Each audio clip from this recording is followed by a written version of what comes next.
GK kids. चतुर खरगोश और शेर। किसी घने वन में एक बहुत बड़ा शेर रहता था। वह रोज शिकार पर निकलता और एक ही नहीं, दो नहीं, कई कई जानवरों का काम तमाम देता।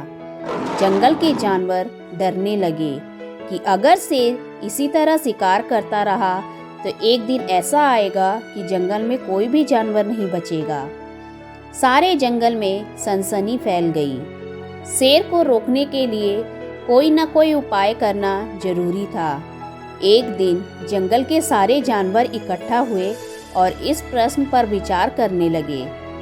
अंत में उन्होंने तय किया कि वे सब शेर के पास जाकर उनसे इस बारे में बात करें। दूसरे दिन जानवरों के एक दल शेर के पास पहुंचा। उनके अपनी ओर आते देख शेर घबरा गया और उसने गरज कर पूछा, क्या बात है, तुम सब यहाँ क्यों आ रहे हो? जानवर दल के नेता ने कहा, महाराज, हम आपके पास निवेदन करने आए हैं। आप राजा हैं और हम आपकी प्रजा। जब आप शिकार करने निकलते हैं तो बहुत जानवर मार डालते हैं। आप सबको खा भी नहीं पाते। इस तरह से हमारी संख्या कम होती जा रही है। अगर ऐसा ही होता रहा तो कुछ ही दिनों में जंगल में आपके सिवाय और कोई भी नहीं बचेगा। प्रजा के बिना राजा भी कैसे रह सकता है? यदि हम सभी मर जाएंगे तो आप भी राजा नहीं रहेंगे।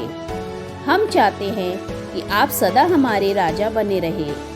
आपसे हमारी विनती है कि आप अपने घर पर ही रहा करें। हर रोज स्वयं आपके खाने के लिए एक जानवर भेज दिया करेंगे। इस तरह से राजा और प्रजा दोनों ही चैन से रह सकेंगे। शेर को लगा कि जानवरों की बात में सच्चाई है। उसने पल भर सोचा, फिर बोला, अच्छी बात है, मैं तुम्हारे सुझाव को मान लेता हूँ, लेकिन याद रखना, अगर किसी भी दिन तुमने मेरे खाने के लिए पूरा भोजन नहीं भेजा तो मैं जितने जानवर चाहूँगा मार डालूंगा। जानवरों के पास तो और कोई चारा नहीं, इसलिए उन्होंने शेर की शर्त मान ली और अपने अपने घर चले गए। उस दिन से हर रोज शेर के खाने के लिए एक जानवर भेजा जाने लगा। इसके लिए जंगल में रहने वाले सब जानवरों में से एक एक जानवर बारी बारी से चुना जाता था। कुछ दिन बाद खरगोशों की बारी भी आ गई। शेर के भोजन के लिए एक नन्हे से खरगोश को चुना गया। वह खरगोश जितना छोटा था उतना ही चतुर भी था। उसने सोचा, बेकार में शेर के हाथों मरना मूर्खता है। अपनी जान बचाने का कोई ना कोई उपाय अवश्य करना चाहिए और हो सके तो कोई ऐसी तरकीब ढूंढनी चाहिए जिससे सभी को इस मुसीबत से सदा के लिए छुटकारा मिल जाए। आखिर उसने एक तरकीब सोच ही निकाली। खरगोश धीरे धीरे आराम से शेर के घर की ओर चल पड़ा। जब वह शेर के पास पहुंचा तो बहुत देर हो चुकी थी। भूख के मारे शेर का बुरा हाल हो रहा था। जब उसने सिर्फ एक छोटे से खरगोश को अपनी ओर आते देखा तो गुस्से से बौखला उठा और गरज कर बोला, किसने तुम्हें भेजा है? एक तो पिद्दी जैसे हो, दूसरे इतनी देर से आ रहे हो। जिन बेवकूफ़ों ने तुम्हें भेजा है मैं उन सबको ठीक करूँगा। एक एक का काम तमाम ना किया तो मेरा नाम भी शेर नहीं। नन्हे खरगोश ने आदर से जमीन तक झुककर, महाराज, अगर आप कृपा करके मेरी बात सुन ले तो मुझे या जानवरों को दोष नहीं देंगे। वे तो जानते थे कि एक छोटा सा खरगोश आपके भोजन के लिए पूरा नहीं पड़ेगा, इसलिए उन्होंने 6 खरगोश भेजे थे। लेकिन रास्ते में हमें एक और शेर मिल गया। उसने 5 खरगोशों को मारकर खा लिया। यह सुनते ही शेर दहाड़कर बोला, क्या कहा? दूसरा शेर? कौन है वह? तुमने उसे कहाँ देखा? महाराज, वह तो बहुत ही बड़ा शेर है, खरगोश ने कहा। वह जमीन के अंदर बनी एक बड़ी गुफा में से निकला था। वह तो मुझे भी मारने जा रहा था, पर मैंने उससे कहा, सरकार, आपको पता नहीं है आपने क्या अंधेर कर दिया है। हम सब अपने महाराज के भोजन के लिए जा रहे थे, लेकिन आपने उनका सारा खाना खा लिया है। हमारे महाराज ऐसी बातें सहन नहीं करेंगे।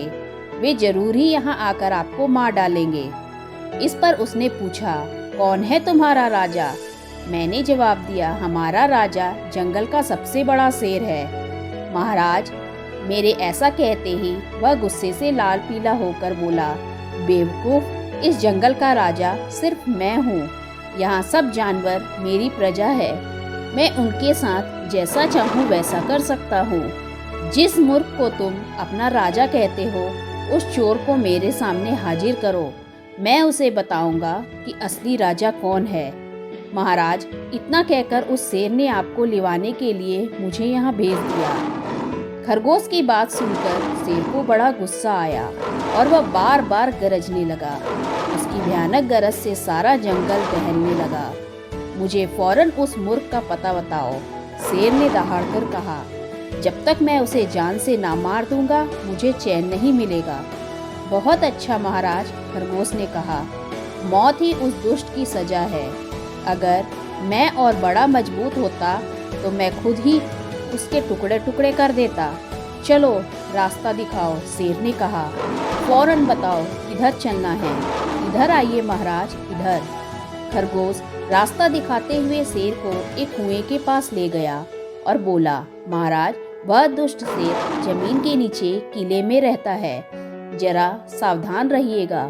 किले में छुपा दुश्मन खतरनाक होता है। मैं उससे निपट लूंगा, शेर ने कहा। तुम यह बताओ कि वह है कहाँ? पहले जब मैंने उसे देखा था तब तो वह यही बाहर खड़ा था।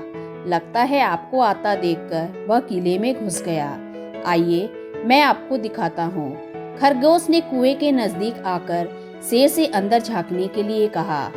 शेर ने कुएं के अंदर झांका तो उसे कुएं के पानी में अपनी परछाई दिखाई दी। परछाई को देखकर शेर जोर से दहाड़ा। कुएं के अंदर से आती हुई अपनी ही दहाड़ने की गूंज सुनकर उसने समझा कि दूसरा शेर भी दहाड़ रहा है। दुश्मन तो तुरंत मार डालने के इरादे से वह फौरन कुएं में कूद पड़ा। कूदते ही पहले तो वह कुएं की दीवार से टकराया, फिर धड़ाम से पानी में गिरा और डूबकर मर गया। इस तरह चतुराई से शेर से छुट्टी पाकर नन्हा खरगोश घर लौटा। उसने जंगल के जानवरों को शेर के मारे जाने की कहानी सुनाई। दुश्मन के मारे जाने की खबर से सारे जंगल में खुशी फैल गई। जंगल के सभी जानवर खरगोश की जय जयकार करने लगे। शिक्षा। घोर संकट की परिस्थितियों में भी हमें सूझबूझ और चतुराई से काम लेना चाहिए और आखिर दम तक प्रयास करना चाहिए।